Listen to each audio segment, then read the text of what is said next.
Family, this week we're going to continue diving into apologetics. In previous videos, I've gone over what apologetics is and why it's important for the believer. Also, I went over 19 logical fallacies that will be helpful when you engage unbelievers in conversations.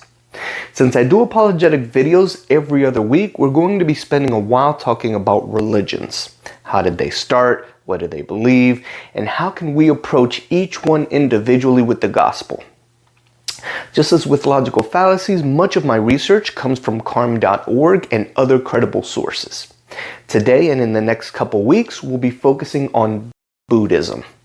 I'll go over its history today and focus on their doctrines in a couple of weeks. All right, let's get started.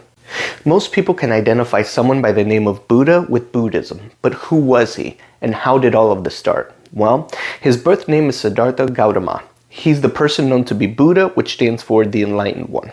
He was actually born a prince in 563 BC in Nepal. When he was born, a fortune teller told his parents that his life can go one of two ways, and both of them would make him great. He can be a worldly man, which will mean that he'd be king that will bring together all of the kingdoms of India under his authority, or he'll be a spiritual man that will change the world with spiritual truth.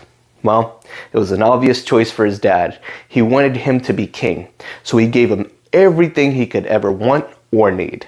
Okay, fast forward to Siddhartha's early 20s. He was walking outside of the palace and saw four things that led him to turn away from the world and search for truth.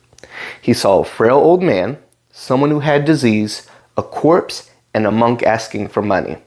When he saw these people, it said that he began to understand old age, sickness, death, and poverty.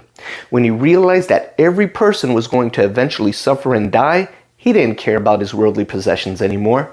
This included his wife and his son. He just couldn't deal anymore with how uneasy he felt. So he just walked out the door and started his search for truth. He ended up studying with Hindu masters which taught him meditation and the philosophy of Hinduism.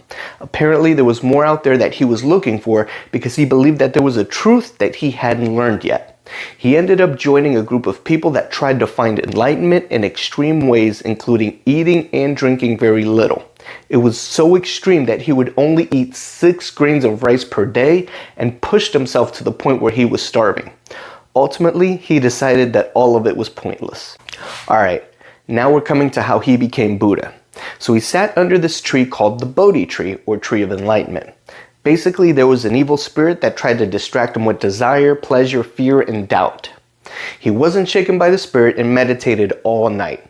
He came to a new sense of awareness in the morning and was said to have discovered truth.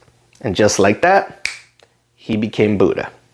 Now, based on their beliefs, every plant, animal, and other living thing that existed that morning was overjoyed by Buddha's enlightenment. After that, he traveled teaching what he discovered to be truth and had devoted followers that practiced what he taught. At the age of 80, he passed away. Then, different factions of Buddhism started coming up. Schools and subgroups started teaching Buddhism based on their interpretation of it. One thing that all the schools and subgroups believe is something called the Four Noble Truths and the Eightfold Path. We'll go over these in a couple of weeks. Well, that's how it started. Now let's do a very quick analysis of this that may help you down the line with Buddhists. First, Siddhartha was born a human. There was nothing supernatural about him, just a regular human being like you and me. The only difference is that he was born into royalty, but that's neither here nor there.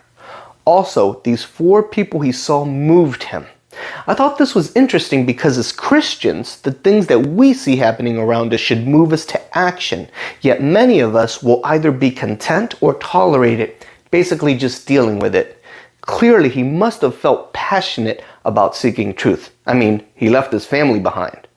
Now, I understand sacrificing worldly things, especially for the things of God, but God gave us a lot of those things for us and others to benefit from. With Siddhartha being someone that is genuinely searching for truth, if this story is true, I have to say I commend his dedication. He studied, learned, and followed all of these practices to the T just to find what he was looking for. I mean, the man almost killed himself eating 6 grains of rice per day. Now, the whole spiritual ending kind of left me needing something. Okay, So this guy sits under a tree. I get that. Isaac Newton did that too. Then he gets tempted by an evil spirit. Satan tempted Jesus. I get that too. Then meditation and boom, enlightenment? Just like that? I feel like I'm missing something here. Now mind you, I've heard testimonies of people finding Christ through prayer and things like that, but what was it that he discovered through a sit-down meditation session under a tree that caused tons of people to believe in him? I'm sure we'll get more information as we dig deeper into their doctrines. Personally, I found the story interesting. Let me know what you thought in the comment section below. Also, if you want to be notified when I post videos, don't forget to lightly tap the subscribe button and poke that bell icon. As always, let's finish by praying Psalms 19:14 to God. May the words of my mouth and the meditation of my heart be acceptable to you, Lord, my rock and my redeemer. Until next time, family, God be with you.